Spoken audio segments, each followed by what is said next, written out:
Russia just tried to mess with Denmark's election, and Danish intelligence caught them red-handed. If that does not make you want to pull up a chair and pay very close attention, honestly, nothing will.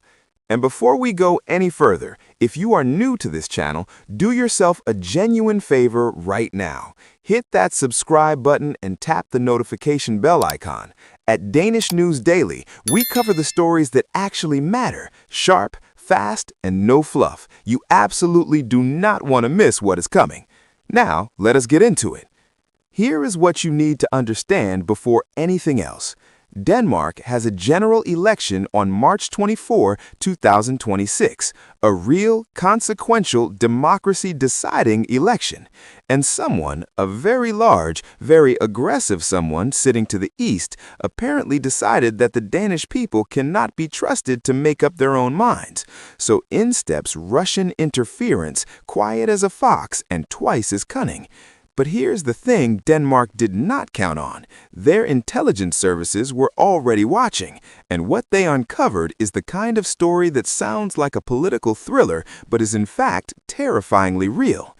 Good day, and welcome back to Danish News Daily, your home for sharp royal and national news delivered with absolutely zero boring moments. I am so glad you are here today because this story sits right at the intersection of democracy, geopolitics, and a nation that simply refuses to be pushed around. Now, let us set the scene properly.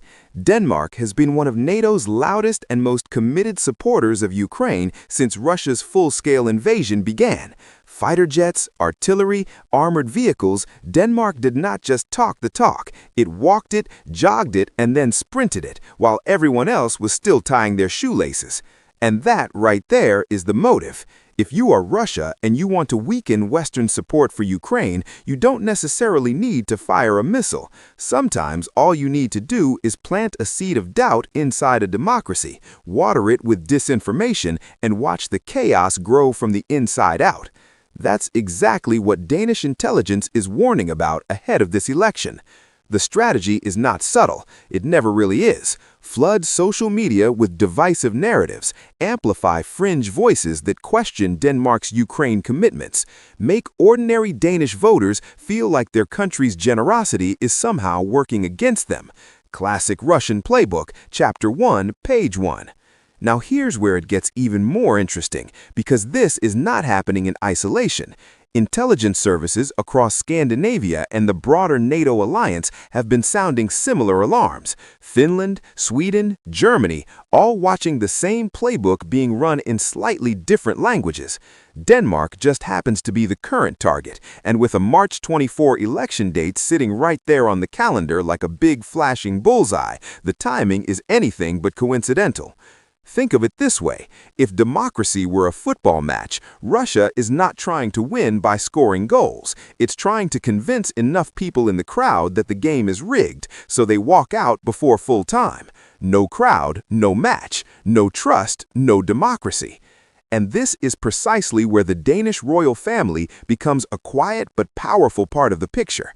The crown does not campaign. The crown does not pick political sides, but it stands as a living symbol that Denmark's institutions are solid, its values are clear, and its sovereignty is absolutely not for sale at any price. The Danes have been here before. Vikings didn't exactly become legendary by flinching when things got difficult. So, as March 24 approaches, one thing is crystal clear. Denmark is not just voting on domestic policy, it's voting on who it wants to be in a world that is watching very, very closely. Thanks so much for watching. We'll see you in the next one.